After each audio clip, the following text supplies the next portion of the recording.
this is what we're going to start with today to introduce you to the Bunka block. So it's a very easy block, I would say, for two reasons. One of them is they only require you to have two measurements in order to draft this, which is a lot less than what you would expect to draw about this. But because for them, for the Japanese, for the Bunka, a lot is by formulation. Later you will see is a lot by formulas, okay? And what happens is Bunka actually has done a lot of research in their population of their women, and they came up with a lot of formulas that's based on basically just one measurement, the bust, to come up with all the rest of the dimension. So it's very straightforward in that sense. Okay, so this is my dress form, and you can see this, what she's wearing right now is actually the toile from the block that we're going to draft shortly. I'm just going to let her wear it first because it's easier. So there's only two measurements you need. One is the bust, and one is the center back length for this particular block. So on Daisy is on my dress form is actually very easy to see because she's all marked up. So if let's say you're trying to measure yourself, which is what I'm going to demonstrate, you can actually try to measure yourself if you're home alone and you need to do some measurement. You just need a bit of tools. So I have a lot of strips of I don't know, age of salvages and things like that that you can save up. So you need to tie yourself. So you need to tie two places. The first place is actually what we call the natural waist. Okay, it's actually the smallest part of your waist. Okay, if you're not too sure where it is, it's about 2 fingers above your belly button, thereabout.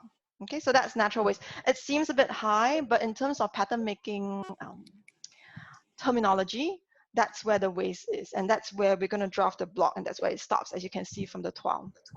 Okay, so in terms of basic block, usually it ends there. And when you talk about basic block for skirts, that's where it starts as well.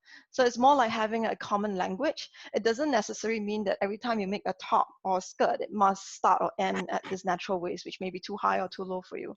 So, but in terms of drafting, that's where we start. And then if you want to make it longer, shorter, and then we can do what I call the variation. So that's more like getting the language across the same. Okay, that's the waist. Okay, the next one you want to tie, because if you're doing for yourself, you want to tie where your bust is. So where your bust is passing through the apex of the bust, or what we call the bust point. So you need to grab another tape and then just tie yourself there. It just makes it a little easier for you to measure yourself later on. Okay, so it's good if you actually have a mirror and you can check that whatever you tie, the 2 ties that you've tied, you are parallel to the floor. You're not drooping at the back or anything like that. Because once it droops at the back, so for example, if you're trying to measure for someone else, okay, you want to pass through the apex, and then you made it singette like that. Then her bust becomes smaller. For this particular block, it's very forgiving. As you can see, it's roomy. So if you made a little error by making the bust smaller, for example, okay, it's not too bad, okay? Because for this block, they usually use it for more relaxed fit kind of styles. So you wouldn't end up in the situation where you can't wear the top. But in more fitted silhouettes or blocks, then you want to get this right, okay? You don't want it to droop at the back. All right, so if you're measuring for yourself, it's very good if you have a mirror to kind of like double check and make sure everything is parallel, okay? So you need to tie these two. The first thing you want to measure is bust. So you have tied over your bust point. So if you're measuring for yourself, just take the tape and just go one round. Okay. And then read off the measuring tape. Okay. So just 2 things to note. For Bunka, they do it in cm. So when you take your measuring tape, like mine has an inch on one side, and then inch on one side and cm on the other side. Make sure you read the correct side of it and the correct end of it. Okay, that's one. When you're checking for yourself and you're not quite sure because you don't do this very often, what you want to do is you just take a few more times. If you're not too sure, just take a couple more times.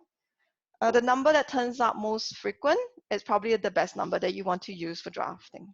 Okay. So you want to record that number once you're happy with it.